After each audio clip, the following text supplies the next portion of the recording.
सच्चाई सच छुपने नहीं देंगे। नमस्कार, मैं राहुल। देश की सच्चाई में आप सबका स्वागत है। जंतर मंतर पर इस समय रेलवे कर्मचारियों का बड़ा हड़ताल चल रहा है। तमाम मुद्दों को लेकर लोको पायलट आज जंतर मंतर पर मौजूद है। उनसे बात करते। देश के अलग अलग कोने से अलग अलग संगठन आए हैं, तो क्या प्रमुख मांगे हैं, क्या रेल मंत्रालय तक इनकी बातों को लेकर के जिस तरीके से 24 चुनाव से पहले इनका धरना है, क्या वाकई में सत्ता शासन इन बातों पर ध्यान देंगी क्या? आइए उन तमाम चेहरों से हम बात करते हैं। रेलवे की तमाम यूनिट यहाँ पर आज इकट्ठी है, आप लोग की लोको पायलट की। क्या प्रमुख मांगे हैं कि आज जंतर मंतर जैसे पॉलिटिकल जगहों पर जहाँ धरने होते हैं, आज कर्मचारियों को भी आना पड़ा? देखिए, सारी यूनिट नहीं है ये। हम लोग मेनली जो है लोको पायलट्स हैं। भारतीय रेलवे के अन्य अन्य डिवीजनों से आए लोको पायलट्स हैं। डिमांड्स हमारी बहुत सारी हैं। डिमांड्स हमारी ये है, असुरक्षित गाड़ी चलाना बंद करो। मेनली हमारा जो अपने पेमेंट का मामला नहीं है, हमारा कोई पैसे का मामला नहीं है, हमारा सिर्फ सुरक्षा और सुरक्षा का मामला है। उसमें हमारा जैसा है, जो भी मामले हमारे हैं, असुरक्षित गाड़ी हो गई। एक बीपीसी होता है ट्रेन का, वो बीपीसी अवैध होने के बाद गाड़ी नहीं चलवाना चाहिए, लेकिन उसको भी रेलवे के बनाए हुए रूल के बावजूद उससे चलवाया जाता है। तो वो सब तुम बात करें तो थोड़ा पब्लिक भी जाने, बीपीसी क्या? ब्रेक पावर सर्टिफिकेट, गाड़ी की जो ब्रेक पावर है उसका प्रमाण पत्र होता है, जिसकी कुछ एक नियत अवधि होती है, उसके बाद भी उसको चलवाया जाता है।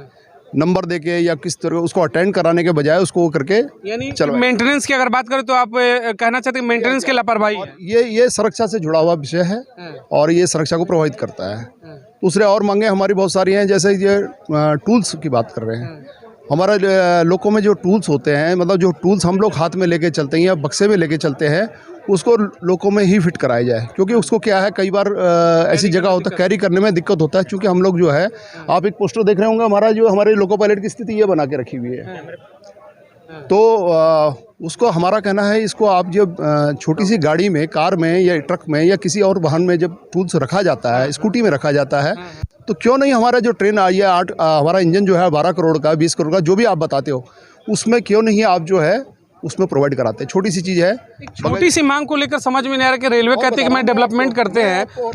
और बता रहा हूँ मैं, मांगे बहुत छोटी छोटी, लेकिन इसको डिनाई किया जाता है, और आज से नहीं, ये वर्षों से डिनाई किया जा रहा है। दूसरा हमारा ये है, देखिए आप कार में है, जैसे एसी लगा रहता है, लेकिन हमारे लोगों में आज भी एसी नहीं लगा हुआ है। परिणाम ये है कि पसीना, बाहर का टेम्परेचर जो है अगर 40 है, तो हमारे लोगों, कुछ लोगों हमारे ऐसे हैं भी उसमें 44 से 45 टेम्परेचर होता है, और पसीना आदमी का सूखता नहीं। वो अपना ध्यान पसीना पहुँचने में लगाए या गाड़ी चलाए, और उस वजह से उसको जो है शिथिलता आती है ड्यूटी करने में। तो वो शिथिलता ना है। हमारा मामला जो है सेफ्टी से जुड़ा हुआ है।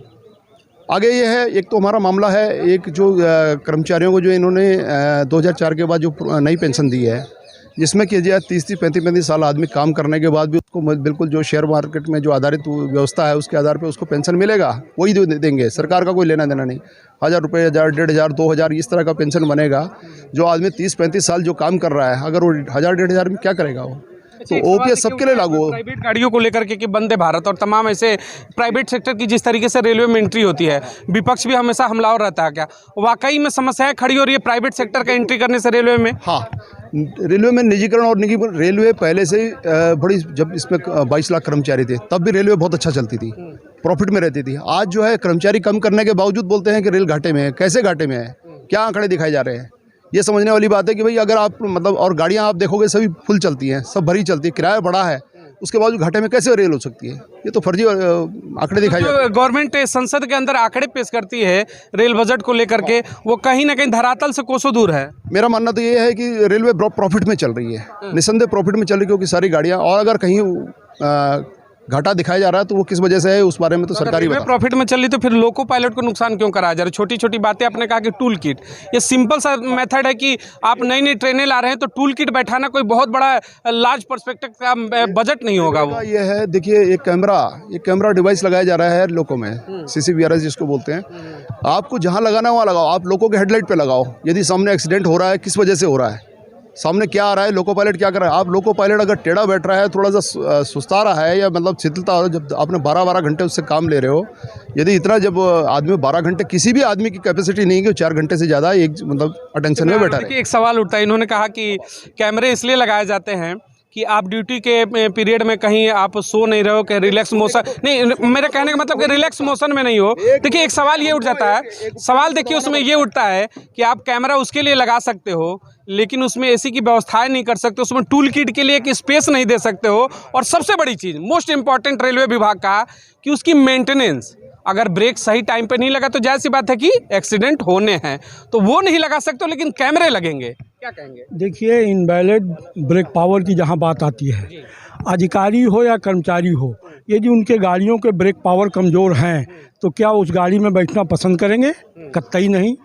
तो इसी तरीके हम पब्लिक सेफ्टी में जो डिमांड कर रहे हैं कि गाड़ियों के ब्रेक पावर बेहतर हों, इनवैलिड ब्रेक पावर पर गाड़ी का संचालन ना किया जाए। इसके लिए हम डिमांड कर रहे हैं कि हमें इनवैलिड ब्रेक पावर पर गाड़ी नहीं चलानी है।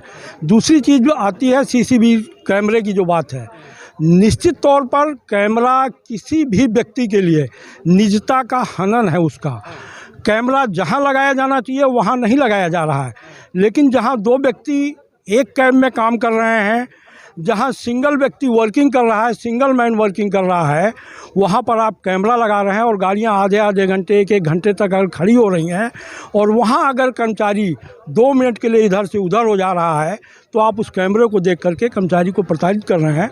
हमारी डिमांड है कि जहां सेफ्टी से जुड़ा हुआ डिपार्टमेंट है, स्टेशन मास्टर का दफ्तर है, जहां पर सारे सिस्टम को देखा जा सकता है, जहां से सारी सिस्टम की सिग्नलिंग लोअर की जा सकती है, वहां पर कैमरा लगाया जाए।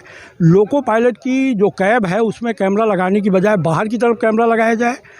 तो इस सिस्टम को इम्प्रूव ना करते हुए रेलवे बोर्ड ने इस चीज़ को पूरी तरीके से लोको पायलट पर केंद्रित कर दिया है। आज लोको पायलट के ऊपर केंद्रित कर दिया है कि सारी घटनाएं लोको पायलट पर हो रही हैं।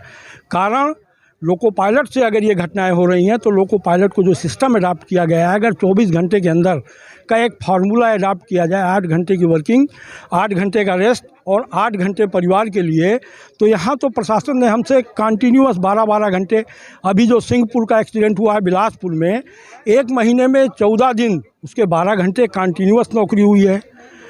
और वो जो 8 घंटे की ड्यूटी होनी चाहिए थी, तो क्या ऐसी कंडीशन पर माइक्रो स्लिप नहीं हो सकता आदमी? क्षणिक निद्रा नहीं आ सकती है? विदिन ए सेकेंड के लिए उसकी याददाश्त इधर से उधर नहीं हो सकती है क्या? तो उन कंडीशन में प्रथम दृष्टया में लोको पायलट के ड्यूटी आवर्स को कंट्रोल करना, उसके ड्यूटी आवर्स को कम करना, 8 घंटे से कम। भारत सरकार का या केंद्रीय गवर्नमेंट का जो स्वास्थ्य मंत्रालय है उसने इंजन का अगर सर्वे किया हुआ है, उसका कहना ये है कि इस प्रकार के इंजनों में जहां टेम्परेचर 45 से 50 डिग्री होता है, कोई भी व्यक्ति 5 से 6 घंटे से ज़्यादा कंसंट्रेट नहीं रह सकता है। वहाँ आप हमसे 10 घंटे 11 ह्यूमन राइट्स वायलेंस की बात करें तो उसमें आता है, उस कैटेगरी में आता है। बिल्कुल। तो आप हमसे 10 से 12 घंटे और 13 घंटे नौकरी कराने का प्रयास कर रहे हैं। आप सर्कुलर निकाल करके 9 घंटे और 9 घंटे से एबव की ड्यूटी ले रहे हैं। तो ये ह्यूमन राइट्स का वायलेट तो हो ही रहा है यहाँ पर।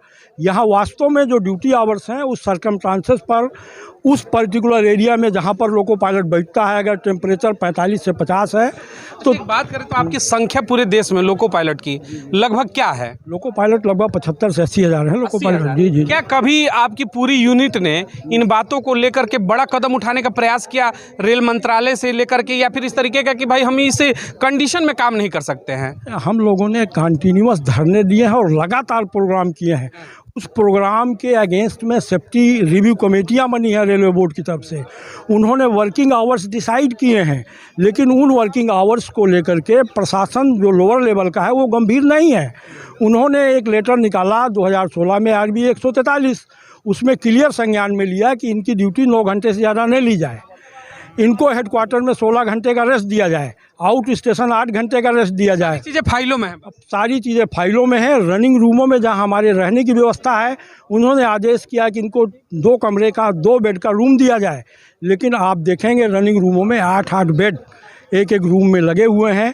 एक कर्मचारी आता है और एक जाता है, उसको कंप्लीट रेस्ट वहाँ पर। ये मैं रेलवे को कर्मचारी हैं, एक सीधा सा सवाल उठता है कि देश में जब भी ट्रेन हादसे होते हैं तुरंत रेल मंत्री फौरन पहुंचते हैं, हमारे माननीय प्रधानमंत्री भी ट्वीट करते हैं और फिर वही आंसू बहते हैं, जिन्हें आप कहें कि शायद घड़ियाली आंसू कहूँगा।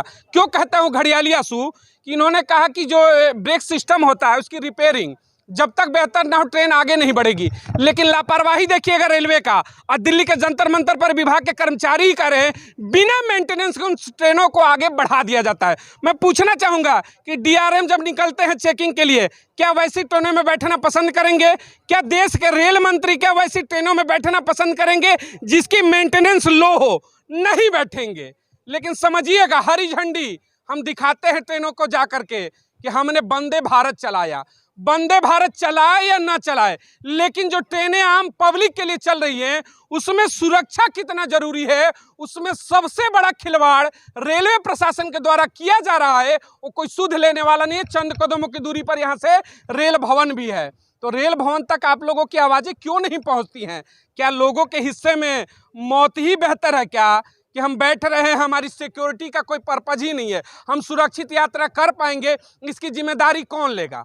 देखिए, रेलवे का जो एक सिस्टम है बहुत बड़ा नेटवर्क है, और लोको पायलटों की जो संख्या है उसके आधार पर पूरे भारतवर्ष में ब्रांच लेवल से लेकर के और सेंट्रल लेवल तक सतत संघर्ष हम इन मुद्दों को प्रशासन के सामने रखने के लिए लगातार धरना प्रदर्शन कर रहे हैं। और हमारे इस धरना प्रदर्शन से भारत सरकार के कान में बात तो पहुंचती है, और तमाम सेफ्टी रिव्यू कमेटियां बनती हैं। उन सेफ्टी रिव्यू कमेटियों की रिपोर्ट जो इम्प्लीमेंट करना चाहिए रेलवे को, वो इम्प्लीमेंट नहीं कर पा रही है, जिसकी वजह से वो या एम्प्लाई की कमी या प्राइवेटाइजेशन का जो सिस्टम प्रशासन सामने लाना चाहती है, इसकी वजह से इस सारे सिस्टम में पब्लिक सेफ्टी से जुड़े हुए मुद्दों को लेकर के भी रेल प्रशासन कहीं ना कहीं संज्ञा शून्य हो जाती है। पब्लिक सेफ्टी को लेकर के जब बात आती है तो क्या राम भरोसे चल रहा है क्या रेलवे की? चलते रहो, पहुंच गए घर तो ठीक है, नहीं तो ऊपर तो पहुंचना है, कहीं ना कहीं तो पहुंचोगे। राम भरोसे है क्या पूरा सिस्टम?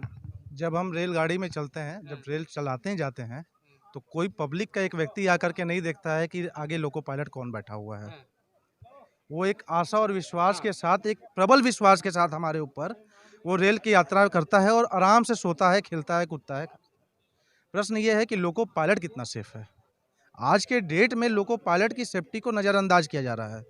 रेस्ट को दिखाया तो जा रहा है कि पेपर में हाँ हम इन्हें रेस्ट तो दे रहे हैं, लेकिन उस रेस्ट को काटने का प्रयास किया जा रहा है केवल अपनी गाड़ी चलाने के लिए। लोको पायलट अगर रनिंग रूम, लॉबी से अगर रनिंग रूम जाता है, अगर 8 घंटे का रेस्ट आपका पेपर पे है, तो क्या वो 8 घंटे वो सोया या नहीं सोया?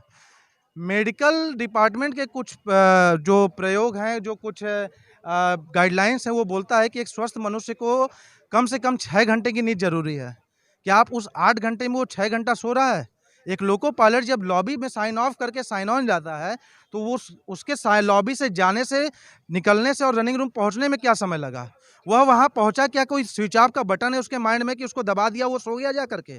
वह जाएगा, फ्रेश होगा, बाथरूम जाएगा, लेटरिन जाएगा, नहाएगा, धोएगा, अपना राशन देगा, खाना बनवाएगा, उसके बाद खाना खाएगा, उसके बाद वो सोएगा। क्या वो बेड पे पड़ते ही सो जाएगा? प्रश्न है।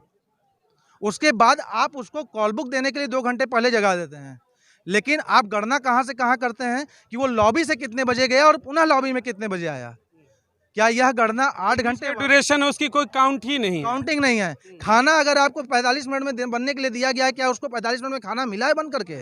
अगले 1.5 घंटे में उसको मिला है या नहीं? सबके बावजूद अगर कोई घटना होती है तो सबसे पहले ठेकरा फोड़ा जाएगा लोको पायलट। मैं आपको बताना चाहता हूँ कि सबसे पहले घटना होती है तो वो साइनिंग ऑन और ऑफ को खोल करके दिखाते हैं, और कई घटनाओं में तो मैं ऐसे बोलना चाहता हूँ, कई घटनाओं में तो गलत रिपोर्टिंग की जाती है अधिकारियों के द्वारा। रूल्स के वायलेशन को दिखाते हुए, ज़बरदस्ती वो रूल को दिखाते हुए बताते हैं कि ये चीज़ें सही की गई हैं, जबकि वो रूल में है ही नहीं। वो बताते हैं कि इनको रेस्ट पूरा मिला है और ये नियम से सही है, जबकि नियम क्या है वो नियम बताने के लिए नहीं आएंगे।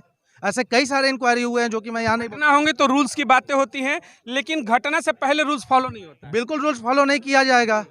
घटना होने के बाद ही रूल्स की नियम की बात होती है, लेकिन पहले जो रूल्स फॉलो होना चाहिए मेंटेनेंस को लेकर या फिर तमाम आपके रेस्ट को लेकर के, तमाम आपने जो सुविधाओं की बात की, उस पर चर्चा नहीं होगी। सर, रेलवे से बहुत सारे लेटर जारी होते हैं। अभी जैसे 2 गाड़ियाँ जोड़ के गुड्स ट्रेन चलाई जा रही है, तो उसमें भी नियम आया है कि वाकी टाकी से आगे से पीछे गार्ड से बात होगी, बिना गेज के गाड़ी नहीं चलेगी। बहुत सारी कंडीशन उसमें 20-25 पॉइंट दे रखे रेलवे ने कि ये कंडीशन पूरी होगी तभी गाड़ी चलेगी। लेकिन होता क्या प्रैक्टिकली कि गाड़ी बिना गार्ड के, बिना वाकी टाकी बात हुए, बिना किसी उससे गाड़ी चल रही है। मैंने सहारनपुर से गाड़ियाँ बन के चलती है, 1-1 घंटे गाड़ी खड़ी की, लास्ट में अधिकारी फ़ोन करते हैं कि भाई ये ऐसे ही जाएगी और लिखित में दे देते हैं। अच्छा, एक सवाल आपसे पूछता है, आप लोग विभागीय हैं, मेंटेनेंस को लेके क्या वाकई में बड़ी समस्या इस समय है क्या रेलवे के अंदर? समस्या है मेंटेनेंस को लेकर। देखो, एक तो प्राइवेटाइजेशन हो रहा, प्राइवेट होने के कारण लोग नहीं है, प्राइवेट ठेकेदार के अंडर में काम कर रहे हैं, उनके पास प्रॉपर सामान नहीं है। कहीं तार से बांध के काम चल रहा है, जो प्रॉपर कहीं बोल्ट लगना चाहिए तो वहाँ तार बांध के काम चल रहा है। गाड़ियों के, गुड्स ट्रेनों के दरवाजे बहुत सारे खुले हैं, ऐसे जाते हैं अनसेफ, बहुत सारे दरवाजे तोड़ते हैं, सिग्नल तोड़ते हैं और मेंटेनेंस में भी लापरवाही और मेंटेनेंस में तो पैसे बचाने हैं। और प्राइवेट वाले काम उस तरीके से नहीं करते जैसे एक सरकारी कर्मचारी को अपनी नौकरी का डर होता है। वो प्राइवेट आदमी वो हमारी सुनते भी नहीं है, हमें ज़बरदस्ती गाड़ी चलवाने को दबाव बनाते हैं। तो इस तरह से सब रूल बाईपास हो रहे हैं। चलिए देखिए, ये रेल के वो तमाम कर्मचारी थे, यहाँ दिल्ली जंतर मंतर पर इनका प्रदर्शन था। सेफ्टी को लेकर के जब सवाल हुआ तो एक ही बात है खुलकर आई सामने, रेलवे को लेकर के हम सभी बैठते हैं रेलवे में तो सुरक्षित महसूस करते हैं, लेकिन सवाल उठता है मेंटेनेंस को लेके। तो क्या वाकई में रेलवे भी जो भारत की वो राम भरोसे है क्या? सरकारें तो राम के भरोसे चल रही हैं, क्या रेलवे भी राम के भरोसे चलेगी क्या?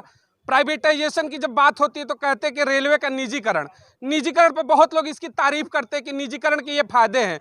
तो निजीकरण के नुकसान भी जान लीजिएगा कि मेंटेनेंस में क्या लापरवाही है। ठेकेदार होता है, जब भी कोई कंपनियां निजीकरण को जाती हैं तो उसमें जो भी कंपनी इस ठेके को उठाती है तो कंपनियों का टारगेट होता है टर्नओवर, कि सालाना टर्नओवर क्या है, टर्नओवर को बढ़ाने के लिए कितनी बचत की जा सकती है, कटौतियाँ होती हैं।